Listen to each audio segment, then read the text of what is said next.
सांस्कृतिक क्रांति, विविधता में एकता।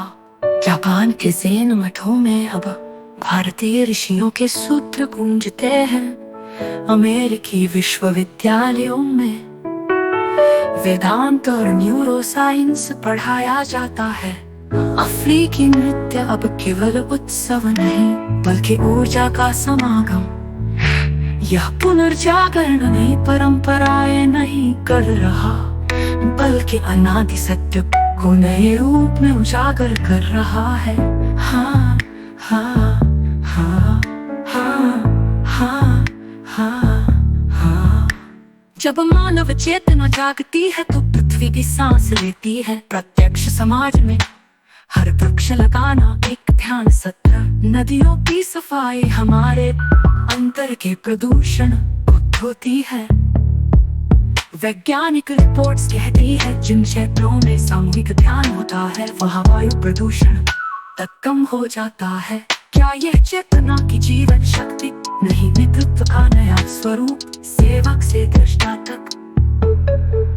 पद नेता वे नहीं जो सत्ता के शीर्ष पर बैठे बल्कि वे जो शून्य में समाये।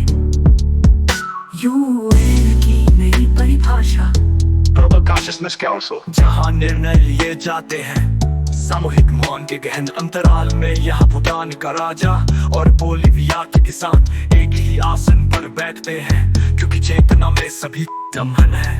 अंतम सुर तुम्हारी सांस ही इतिहास बनेगी। ये क्रांति किसी महापुरुष की नहीं, तुम्हारे सजग होने की कहानी है।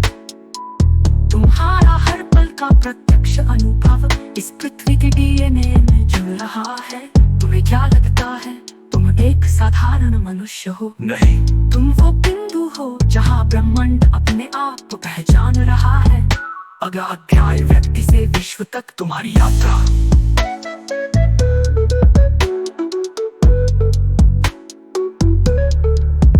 अब तैयार हो जाओ अपनी अंतिम यात्रा के लिए।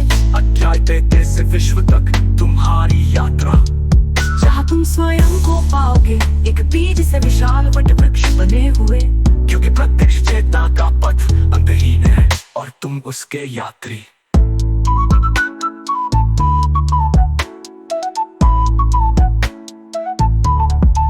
जब चेतना जागती है तो समाज भी जागता है। ये कोई सपना नहीं बल्कि एक नए युग की पहली सुबह है। मैं शिरोमणि रामपाल सैनी तुम्हें उस प्रत्यक्ष समाज के दर्शन कराता हूँ जहाँ मनुष्य नहीं चेतना शासन करती है। हाँ हाँ हाँ हाँ हाँ हाँ। जान नहीं, जागृति। प्रत्यक्ष समाज में शिक्षा का उद्देश्य डिग्रियां बांटना नहीं बल्कि बच्चों को उनके स्वरूप से परिचित कराना है।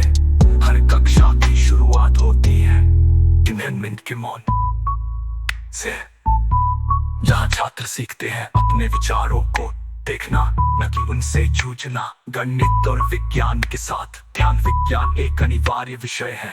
यहाँ शिक्षक वे नहीं जो पाठ पढ़ाते हैं बल्कि वे जो साक्षी भाव में जीते हैं।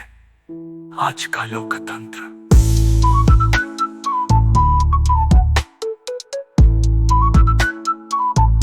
आज का लोकतंत्र वोटों का खेल है पर प्रत्यक्ष समाज